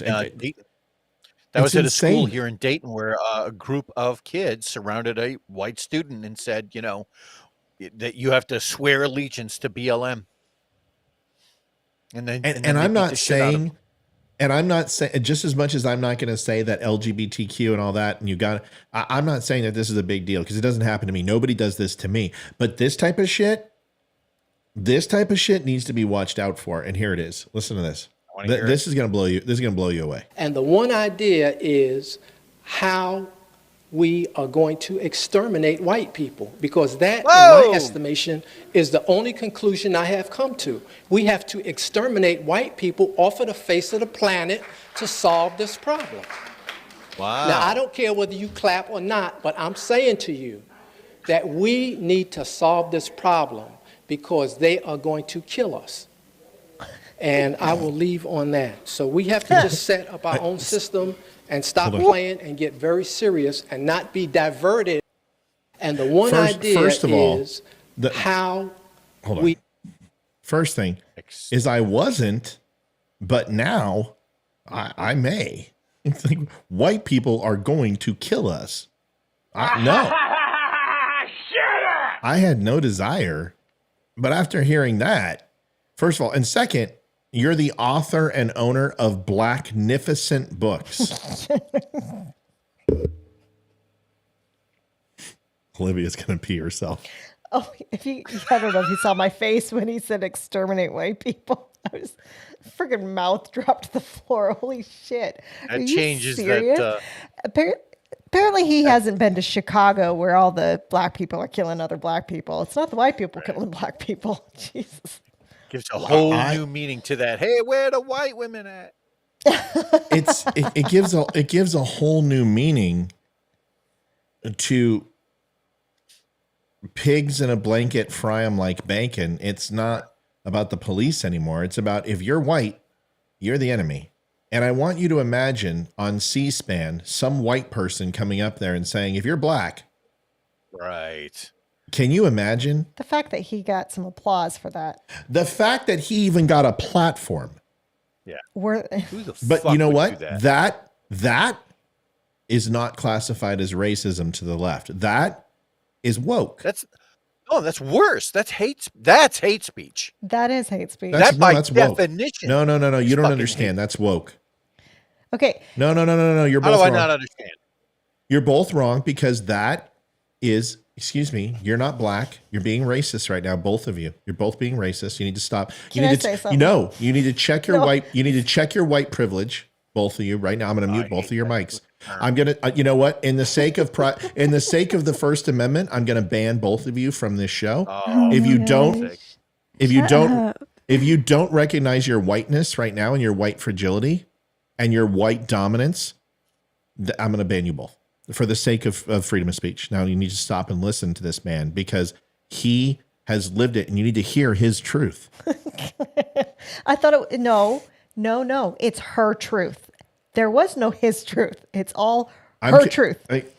So if we're going to go down that route, what I was going to say is, doesn't Webster's dictionary add new words every year? Yeah, but they won't touch it with a 10-foot pole. They're not going to redefine racism. There would be a riot. Shit would burn. If you included that black people can be racist too in the definition of racism, the whole fucking United States would be on fire. It just don't define it to a single race. It's if you are, I mean, I don't even know. They should not put a specific race, not white people towards black people or whatever. Just any race is what they need to change it to. Because if you go look it up and you go to Webster's dictionary, I'm going to put it up for you. Racism. Here it is. A belief that race is a fundamental instrument to human traits and capacities, that racial differences produce an inherent superiority over a particular race. Behavior, attitudes that reflect a foster belief in racial discrimination, and specifically the systemic oppression of a racial group, aka white supremacy. A political social system found on racism and designated to execute its principles inherently towards African Americans. That's Webster's. They changed the definition. They changed it. A belief that race is primary detriment to human traits and capacities. A doctrine and political program based on the assumption of racism designed to execute its principles. A political or social system founded on racism, racial prejudice, or discrimination. And if you talk to anybody who is extremely far left and progressive, they'll tell you that racism towards white people is a myth. There's no such thing. Same people who are guy's believing literally saying white fragility. that they need to exterminate white people. I'm not here to sow division and hate. If this was a Nazi, I'd play the same thing and say this guy's a twat. This guy right here, in my opinion, he's calling for murder. How is that any different than if somebody stands up as a Nazi and calls for the systemic elimination of Jewish people? It's not.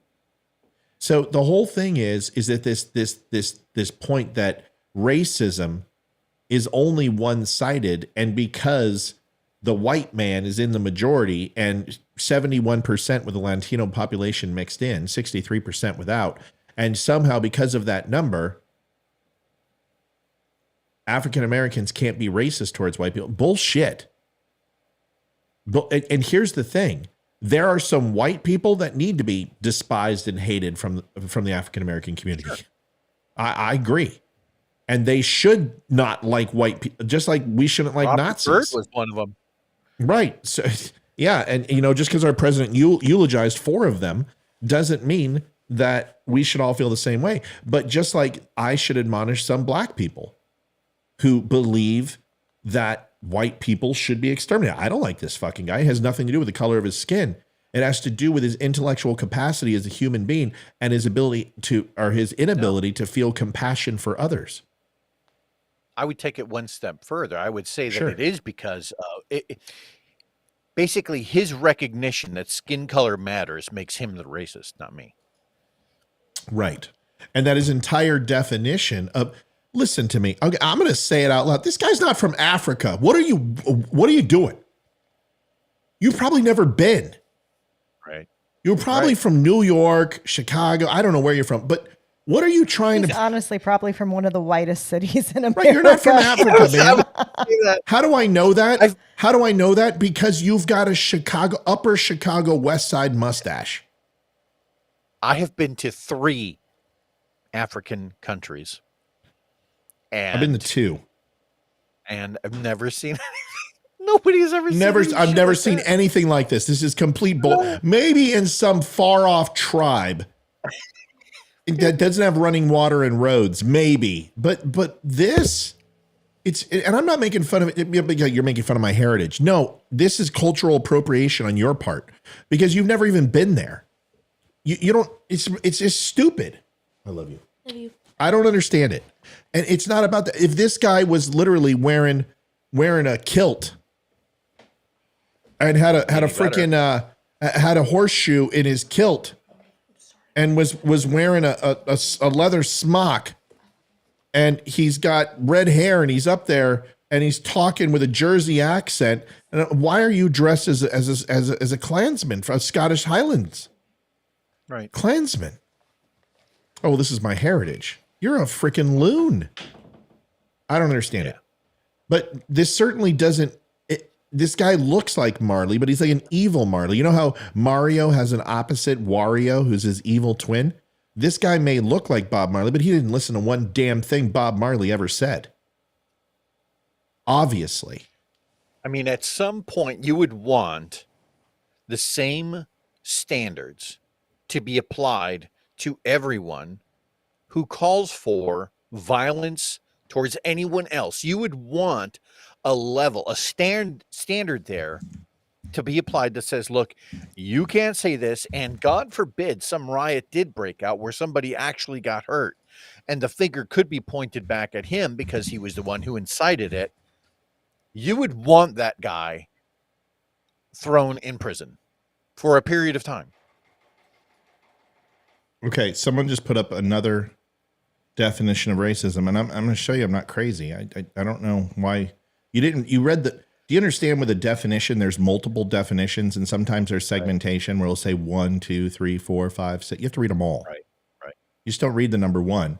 Prejudice, discrimination, or antagonism by an individual, community, institution against a person or people on the basis of their membership in a particular racial, ethnic group, typically one that is a minority or marginalized. The belief of different races possess different characteristics, abilities, or qualities, especially to distinguish them as inferior or superior to one another. Theories of racism. It's right there. We're not a minority. We're the majority. It's right there. I don't know what else to tell you. I don't know how to make it any more clear. And if you go to the Webster's dictionary,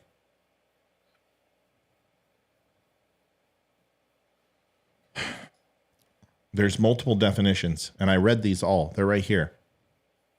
Racial discrimination, prejudice, oppression of a racial group to the social, economic, political advantage of another, specifically white supremacy, right here. One of the many rules racism achieves is a virtual erasure of historical contributions of people of color, discriminatory housing practice, racial profiling, healthcare, political social system founded on racism and designed to execute its principles. Saying our political or social system is founded on racism. Don't you understand? Who founded our country? White people. Who wrote the laws? Who wrote the Constitution? Who wrote the Bill of Rights? Folks, it's right there. They can wordsmith it all they fucking want. This is saying that you have to be a minority and white people are racist. And that's it. Go ahead, Leroy. I was just going to say, obviously, you could point out the fact that this guy, there's no way in hell this guy could have been a Martin Luther King Jr. fan, right? Well, I don't know. Martin Luther King had a lot of socialistic beliefs, and although wasn't racist, well, I don't know. Listen, people do this all the time. They say they're a fan of something, and they don't live vicariously through that person, right? They say it because it's convenient and it earns them points and supposed credibility with their base, but that doesn't mean they actually believe what they're saying. All right. Lee Houston had a good point. He said they elected a racist to run the country and then they cry racism. Collective genius. Listen to me. You're not listening to me. You're not listening. You say, I can't show a photo of my book, but I cited it verbatim. I'm not. Do you know how many different volumes and different copies of dictionaries there are? Do you know how many different iterations there are? Just go online, because nobody's going to look in a book, because nobody does that anymore. You might do that. I might do that, but most people don't. I'm giving you online what I just saw. And this isn't the only one. And if I had more time, I could look it up for you. But all you got to do is look up right now in Google or Bing or anywhere else, can black people be racist? Go look it up and let me know what you find. That's the point I'm trying to make. That's what I'm trying to show you. And if you ask and look at the debates and ask most black people, not your average neighbor, they're going to tell you, of course they can. But if you ask leftists and progressives and the people who are pushing this narrative of the 1619 Project, I have as many conversations as I have had with those people and ask the question, do you believe that black people can be racist? And the answer is unequivocally, vehemently, no, they cannot. That is anybody who believes in the 1619 Project believes that there's no such thing as black racism in the United States today. That's the point I'm trying to make. Okay, good. Here's the other video. Last one. Second to last one, actually. No, this is the last one. This video is Ron DeSanctimonious. Oh. And Donald Trump continues to blast him. To blast him and berate. And I want to show this, and then I want to get everyone's thoughts on this, because I think it's interesting. Just to hear his response and what he has to say. Here it is. And I'm really stoked that we've got so many people on. I mean, we've been growing, and it's really good to see. To be 50, like, share, 60, and subscribe, folks. Yeah, thank you for being on. We really appreciate it. And I may seem to be a little off tonight. I put a lot in last night, and I'm just a little tired, but we're doing. Who's your favorite? Here it is. This is Piers Morgan. He's a Brit, right? And he's from England, and he believes that tea and crumpets are the greatest thing in the world, and that guns are the root of all evil. And he pretends to be a Republican, but he's not. He's a pompous prick. But I listen to him sometimes anyway, just because Fox seems to be in love with him, and I don't know why, because he's just. He's English. It's the accent and his following. Anybody that says aluminium shouldn't be on TV. Here it is. Yeah. Nickname that Trump's given you so far, is it Ron? Favorite nickname that Trump's given you so far, is it Ron DeSanctimonious or Meatball Ron? Well, I can't. I think even he went off Meatball Ron. I can't. I don't know how to spell DeSanctimonious. I don't really know what it means, but I kind of like. It's long. It's got a lot of vowels. I mean, so we go with that. That's fine. You can call me whatever you want. I mean, just as long as you also call me a winner. I like him. I gotta admit, it's a good answer. Right? The guy is just blown. He's not going to play Trump's game. And everyone else, Jeb Bush, little Marco Rubio, Ted Cruz, Hillary Clinton, everybody tried to play Trump's game, and they all lost because Trump is the fucking master. Why? Because he doesn't give a shit. Like, you've seen that acronym IDGAF, I don't give a blank. He doesn't care. And he truly believes that he's superior to everybody, and he's going to prove it to you. And he has had to fight and claw and argue for his whole life. And Ron DeSantis is like, I'll fight on the debate stage, but I'm not going to do that now. I'm going to laugh at it. And honestly, it was a great answer. Liv, your thoughts? He seems like he's not going to let anything bother him. He's just, whatever. Okay. He's been in politics long enough to know that people hate him and they're going to try and cut him down and name call and everything. And he's just not going to let it get to him, which is good. Because, I mean, if you want to be on the public stage, there's going to be haters out there. And if you can't take a little shit thrown your way, then maybe you shouldn't be on the public stage. Yeah. And if people are like, Trump needs to stop, honestly, he's coming out now. He's in the race, and let the bullets fly. Sorry, now it's okay. I thought it was very stupid of him to do it after he delivered Florida during the midterms, but now it's fair game. He's running. Now you can come after him. And come after him. It's politics. I don't care. Now you lay into him. Now's the time you do it, because that's Trump's MO, and that's how he runs. I think he's going to lose. I think he'll lose voters because of it, but that's Trump. He doesn't care. He thinks he has enough. I don't.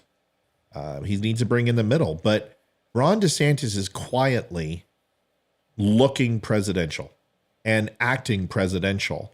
And I think that scares the Trump campaign, because if you can't get him to respond and emotionally retaliate, then you don't have an argument. And that's based on policy. And although Trump is really good at implementing great ideas, he's horrible at explaining them. Oh, horrible. And there's a reason why Democrats didn't know anything he did. We know the media didn't play any of his successes, but he didn't convey them effectively where the media could anyway. So it's kind of a moot point. Donald Trump very rarely could sell his plan verbally, but he could execute it like a son of a bitch. Exactly. So Ron DeSantis can do both. He can explain his plan. He can shut people down. The left have been coming after him for the last 3 years, and they're not going to stop. And now they're going to pick him apart. And he is not stopping. He's not stopping. He's just continuing to do what he promised. And if he can get this legislation in Florida passed, and he can get all the things he promised to do in the next year and still run for president, well, then those people are like, well, he promised he would stay with us. Shut up. You got everything you wanted. He's going to do everything he promised. Now vote for him as president. Let's kick him out of Florida. I'm selfish. I want him in my state of Florida. Stop it. We don't have many Republican candidates that can actually win. Yeah. Let him run. Let him give Trump a run for his money. Let him make Trump come to the center as far as personal moderation, not his politics. I want him brash. I want him straight in your face, but I want him centered. Leroy, what do you think? You know, this whole thing with name calling, which is something that all of the politicians do. DeSanctimonious this or Sleepy Joe or Crooked Hill. You know what? You got to let the names go. I mean, and I get it. I understand it. It's a political race. If you can come up with, one or two jabs that are sound bites, I get it. But the fact of the matter is you're not helping your case. Ron DeSantis stood up for you and defended you not that many days ago. So for you to go ahead and start just blasting him, you're not making a very good case, right? As far as for yourself to be the next president. You're not. Because you're spitting on everyone's face. And here, the fact of the matter is, Ron DeSantis was able to diffuse that perfectly. Yeah, it's great. He got Piers Morgan to laugh. It would be like if Matt, just started blasting me with a bunch of names, right? And at the end of it, I'm just like, whatever. Right? It doesn't matter. If you have that reaction, exactly. If you can have that reaction and just be able to brush it off, that's the sign of a true man. That's the sign of someone who can take that heat from the left and from the right and say, look, whatever names you guys want to apply, that's fine. Let's talk policy. Let's do that. I'll do that on the debate stage with pleasure. But name calling, come on, we're not in third grade anymore, folks. We can move on past that, right? I don't know. I love how Trump in 2016 didn't pull any punches, and he just literally, just like a scythe, just mowed the wheat field down. I love that. And it was needed at that time. We needed a change agent. We needed somebody to go in there and literally bully the bullies and just knock them off the stage. He did a great job. I don't think we need that now. Yeah. The Republicans need a unifying message. They need to explain how they're going to come to the center with not their policy, but with their demeanor and attitudes. Is we don't need people who are just going to divide the country even more. We need people like Trump. And surprisingly enough, people don't remember Trump was quite popular before COVID. He pushed 51%. Oh, yeah. The country's positivity was up. Every single demographic was doing well as far as jobs, wages were up. Everything was up. And they may not have liked him, but they were happy with him and his first 3 months of COVID response was glowing. He was up in the 76, 77% on his response to COVID. And then the media started putting the ticker up and he started getting a little obnoxious and he started saying some things once he got COVID that pissed people off.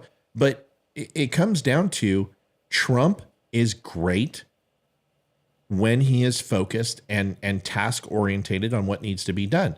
When Trump has idle time, he's like a petulant 2-year-old with a freaking squirt gun. And when you say stop, he sprays you right in the face. And you're like, okay, please, can you? All right, I'm going to tell you. And that's Donald Trump. And then when you finally go, all right, that's it. And he wins.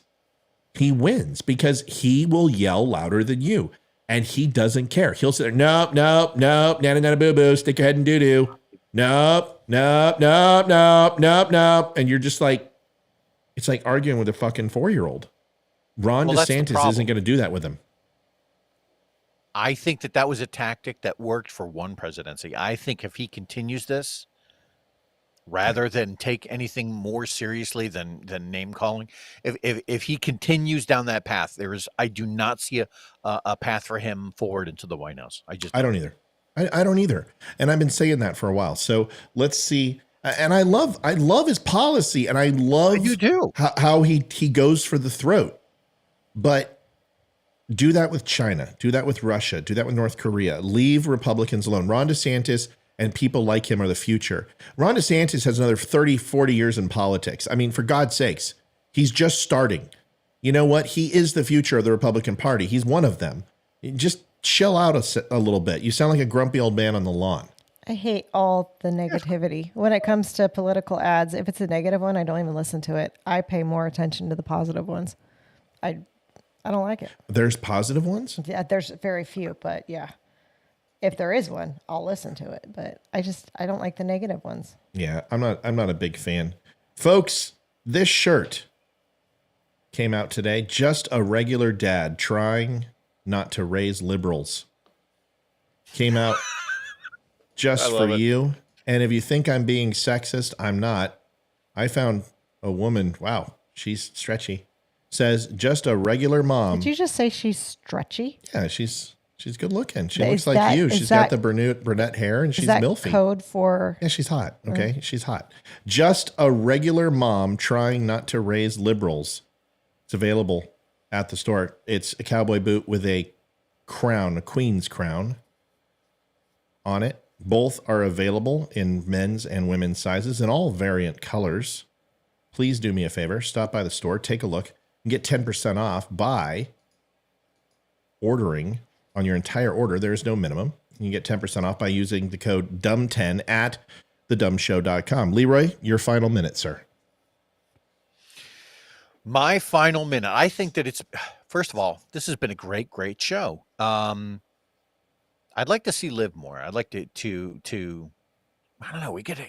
Can you do like the you what? Wooden head see thing my wife? where like all of a sudden it's like a nutcracker and all you see is the jaw moving? Can we do that maybe? I don't know. Can you mute him? You want to what? You want to see my wife? And a nutcracker? And you want and a nutcracker? Here, can I see that little thing on your microphone? You know the cartoons where you can see the jaw moving when the person talks? This is the type of shit I have to deal with. She took off her bra in the middle of the show. It was uncomfortable. And I got to watch this. And I'm over here going, God, son of a motherless. Can we get this show over, please? Boobies. So here's the thing. I want her to come on live.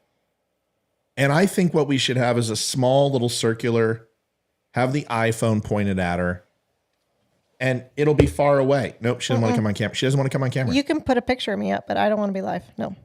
She's like, hell no. Tell everybody why.